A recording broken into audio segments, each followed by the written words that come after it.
Hi there, and welcome back to our last session of the Seventh Day Ox. It has been an amazing story. God showed his power in a mighty way.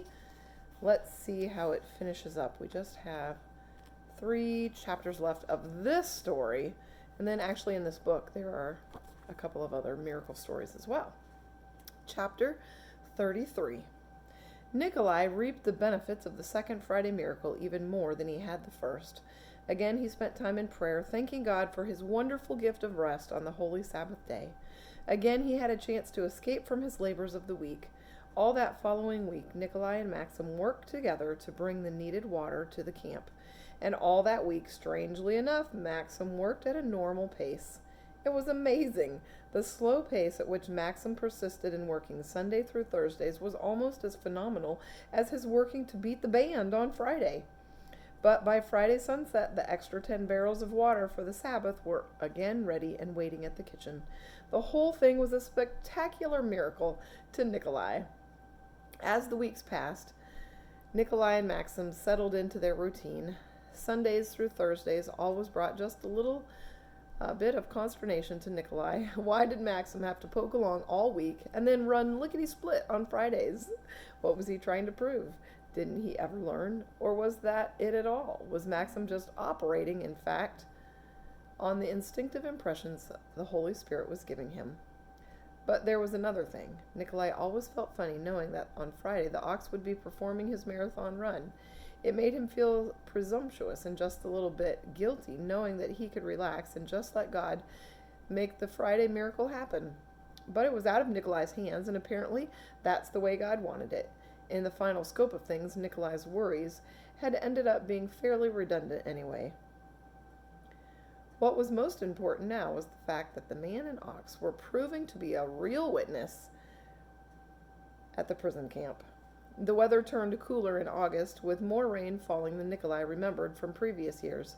Many days he had to work in the rain, and he suffered from the dampness of it all. Some days the rain turned to sleet and ice, and on the days it didn't rain, frost fell thick and hard. Petya loaned him a raincoat, for which Nikolai was grateful. What would he have done without such a friend? After work, many evenings, Nikolai spent time talking to Petya.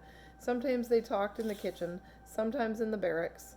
Sometimes they talked late into the night, but they talked less and less of prison life and more on eternal things. One evening in the kitchen, Petya came right to the point. You've been such an inspiration to me since you came to this camp. You've suffered so much for God, and yet you are still faithful to Him. I'm so inspired by the hope you've brought to us all. Petya stared at the floor solemnly. Can you help me find this peace you carry with you everywhere you go? I want the power of this peace in my life, too. Nikolai laid his hand on Petya's shoulders. Believe in the Lord Jesus Christ, he said. If you do this, you'll have God's peace when you need it most. You said that before. Petya raised his eyes to stare at Nikolai unbelievingly. Can it be true that it's really that simple? God has made it simple, Petya. He's not willing that anyone should perish. Trust me on this one. It's the one thing that has always given me courage to live for him every day. Nikolai rubbed his tired eyes. Petya blew out the kerosene lamp and then closed the door to the kitchen. As the two men stepped out into the night, the moon was full, rising quickly above the horizon. Not a sound could be heard except for the mournful call of a snowy owl somewhere in the night. I want to be baptized, Petya suddenly announced. His voice was soft, but there was a note of determination in it. I believe in everything you've told me because I've seen the power of God in your life. Nikolai looked at Petya in surprise. This man had gleaned more from their conversations than he would have guessed. There was silence for several moments as Petya caught his breath. Praise God, he finally said, and then bowed his head in reverence. Petya was giving his heart to Jesus. The very thought of it made Nikolai's heart race. Was this to be his first convert in Siberia? After 3 long years in this prison camp, was the fruit of his labor going to finally pay off? Would there be some way that you could baptize me? Petya continued. Yes, of course, Nikolai quickly replied, but it was more of an attempt to assure himself than Petya. Where will we find enough water? Well, there's the water we bring to camp. Nikolai thought for a moment, but the barrels aren't big enough to submerge you in. What about the spring? Is there enough water there? Yes, of course, but it isn't very deep. I'd have to dig it deeper. Can you do it, Pastor? Nikolai put his hand on Petya's shoulder and smiled. It was the first time Petya had referred to him personally as Pastor. We'll get it done, Petya. I will dig the spring deeper, maybe a little bit every time I go out to the spring for the barrels of water. We'll find a way. All right, chapter 34. It took some work, but Nikolai was able to do as they had planned. Digging a water hole at the spring was quite easy. Planning when they would go through with the baptism was a bit trickier. On a Friday afternoon, after the men in camp had Friday night, after the men in camp had all gone to sleep, Nikolai and Petya snuck out behind the barracks and circled around to the opposite side of camp. Once on the road, they began the long walk to the spring. It was a risk. No doubt prairie wolves were watching their every move, but the baptism went off without a hitch. Fortunately for them, the evening was warmer than most that time of year. Both men stood in the water hole at the spring, savoring the joy of the sacred experience. Afterwards, they walked the distance to camp, singing a hymn Nikolai had taught Petya, and shivering in the dampness of the cool evening. And then summer was gone, and fall came to pass them by completely. Before they knew it, snow flurries began to fall, the reindeer started to migrate, the snow geese flew southward through the skies. By October, winter had settled in. Nikolai was glad for the long underwear the warden supplied him with. In spite of their past, he began to feel a warm spot in his heart now for the warden. To Nikolai, it seemed the warden was trying to say in some simple way that he was sorry for all the trouble he had given him. The days were short, but that didn't change the number of barrels needed each week. In order to bring in the required quota, Nikolai and Maxim found themselves working in dark several hours before dawn each morning, and then 3 or 4 hours again after sunset. The ice was forming thick at the spring now, and Nikolai had to use an axe to cut through it. But of course, this took time and made the trips longer, but Nikolai had other things to worry about. In the cold, dark hours of the winter, Nikolai knew he needed to be watchful of the wolves. Food was scarce now on the tundra, so a man and an ox might prove tempting to their hungry stomachs.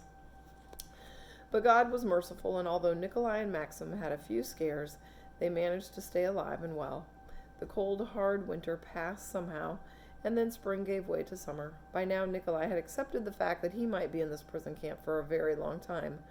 When he was tempted to wonder why God needed him in the remotest tundra outpost, he remembered Petya's decision for Jesus, and he contemplated the salvation of the other 300 men who were imprisoned at the camp. More than anything, he wanted them to know God as he did. Eventually, he started Bible study with those who were interested, and before long, there was a small band that met regularly. For seven more years, Nikolai spent his days at the remote prison camp on the steppes of Siberia. For seven years, he worked with Maxim to haul water from the spring. For all those years, he remained a constant witness to the power of God in the life of a dedicated Christian. To the men in camp, the life and work of Nikolai and Maxim became a living testimony. Visitors who came to camp witnessed the phenomenon themselves. Those who left the prison told of a man and ox that ran all day every Friday so that they could rest all day Saturday. And then one day the army officer who had freed Nikolai from the crate came back to the prison camp. When he saw Nikolai and Maxim hauling water, he remembered the incident from 8 years before. But now he was told quite a different story. When he heard about Maxim's strange habit of running all day Friday to bring 2 days' supply of water in one, he was amazed. With great interest, he asked Nikolai about the operation, and Nikolai shared the whole incredible tale.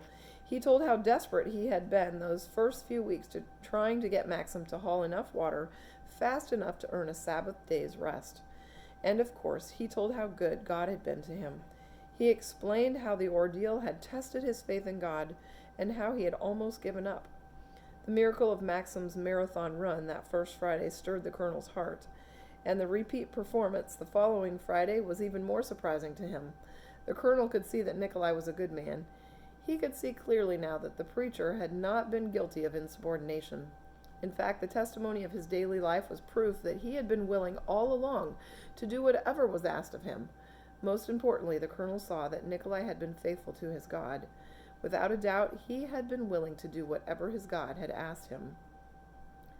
The colonel then shocked Nikolai by taking him to the warden's office to announce that he was going to sign his release forms. He was free to go home on the train to be with his family once again.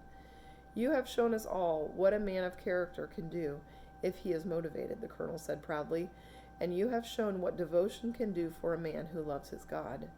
The colonel chuckled and then added, "I guess none of us have ever seen an animal as crazy as your ox. If you and your God can get a stubborn ox to run like that, you could probably do just about anything." With tears in his eyes, Nikolai thanked the colonel for his kindness, and then he took his few personal belongings, followed the colonel and his horse back to the train, and began the long journey back to Kiev.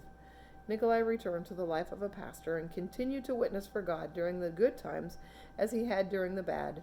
His church members rejoiced with him that God had brought him home from his long ordeal, and they thanked Jesus for his faithfulness under fire. Today, like every other Seventh-day Adventist Christian in the former Soviet Union, Nikolai Panchuk waits for Jesus to come again. One day soon he will see Jesus coming in the clouds of heaven and hear the words, "Well done, my good and faithful servant. You have been faithful to me in small things and in big. You have suffered for my sake. Come and enter into the joy of your Lord." All right, chapter 35, the last chapter. But that's not the end of the story.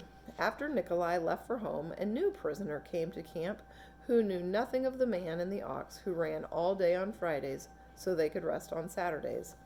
The new man, Gennady, was also given the job of hauling water from the spring every day, and he quickly learned to plod along behind the ox cart. Like Nikolai, who knew that the job was the one most hated by all the men in camp. No one else wanted to do all of that walking. However, he also discovered that Maxim was stubborn and would refuse to do anything that was not part of his regular regiment. The old ox refused to be hurried. He refused to be intimidated. He refused to continue working after dark. Not surprisingly, Gennady soon came to admit that he wasn't the one in charge while on their trips to the spring. Maxim obviously was. They were up at the crack of dawn every day, plodding laboriously back and forth to the spring, but always on Maxim's own terms. But on that first Friday morning, Gennady was in for the surprise of his life. The old ox fairly ran his legs off all day, and Gennady was so shocked he didn't know what to think. No one had bothered beforehand to tell him about Maxim's strange habits or his famous track record. Maybe it was because they wanted to see the look on Gennady's face when he finally witnessed it for himself. Maybe they were looking forward to hearing the new driver rant on and on about how crazy the old ox was. Maybe it was just that the whole thing had been going on for so long now that they never thought about it as a strange and unusual event anymore. But on that first Friday morning, as Maxim came running back into camp, Gennady came huffing and puffing along beside him. The poor prisoner looked as though he had been running a race. When he finally came to a stop, he bent over with his hands on his knees, wheezing and desperately trying to catch his breath. Perspiration dripped from his face, and his clothes were completely soaked with sweat. But if he thought he was going to get a rest, he was in for a second surprise. Maxim never really gave Gennady time to get his breathing back to normal. No sooner were the water barrels unloaded from the cart than the old ox took off again in a cloud of dust. And that was the last anyone saw of them until over an hour later they came racing back down the road into camp again. This time Gennady was even further behind. Who would have thought that an ox pulling a cart full of water barrels would outdo a man running on foot? Of course, Maxim was used to this. He had been doing it for more than 8 years now. The two of them went at it all morning. On the ride out to the spring, Gennady jumped on the cart for a rest. However, when the cart had 2 full barrels on it, he had to run on foot all the way back. Each time they came racing back into camp, Gennady would take a few moments to rest, but he knew he dared not wait too long for fear the ox would take off for the spring again with the full water barrels still on the cart. By late afternoon, Gennady looked as though he had been running a marathon, and it appeared that he would drop from exhaustion any moment. He might never have made it through the afternoon had Petya not come to his aid the last few trips to help him unload the water barrels from the cart. "What's wrong with this animal?" Gennady would shout every time he came stumbling into camp. "He's going to kill me." Of course, everyone just laughed because they knew the rest of the story and were having their fun at Gennady's expense. But by the end of the day, Gennady could take it no longer. As the sun neared its resting place below the horizon, and old Maxim had pulled the bumping cart into camp for the last time, Gennady slumped to the ground, his back against the wheel of the ox cart. "I give up," he panted and closed his eyes as Petya and several other men gathered around. "The ox is possessed," he rasped, putting his hands in his head. "There's no other explanation." "Yes, there is," a voice sounded nearby, and Gennady turned to see the warden standing behind them. The warden paused for effect. "You see, that preacher from Kiev has been training old Maxim for years. Nikolai Panchuk refused to work on the 7th day of every week, and he's spoiled the ox with that business of his. Ruined him, and he'll never be the same." The warden looked around the circle of men and then directly at Gennady. "There's no doubt about it in my mind. That preacher made a Sabbath keeper out of the ox." And truly he had. Old Maxim had turned into a 7th-day ox, but it hadn't really been any of Nikolai's doing. The preacher had run side by side with Maxim all those years to bring enough water to last through the Sabbath, and it had always taken a marathon Friday to finish the job each week. The credit for such a phenomenon was all God's, and of course everyone who wanted to know the truth had been told so by Nikolai. Even after Nikolai had left the prison camp and returned home to his family, the influence of his holy life lived on through the testimony of the old ox. Old Maxim continued to be true to his duties, ready to be used by his Creator as a witness for the Sabbath. Nikolai Panchuk was gone, but when there was no one left to share the gospel story, there was still Maxim, the 7th-day ox. What an amazing story. I just love this book. God's power is amazing, and if we trust Him and we dedicate everything to Him and we're faithful, He will be faithful to us. Thanks for joining me for this story, and I think tomorrow we will start in on Bibles for breakfast.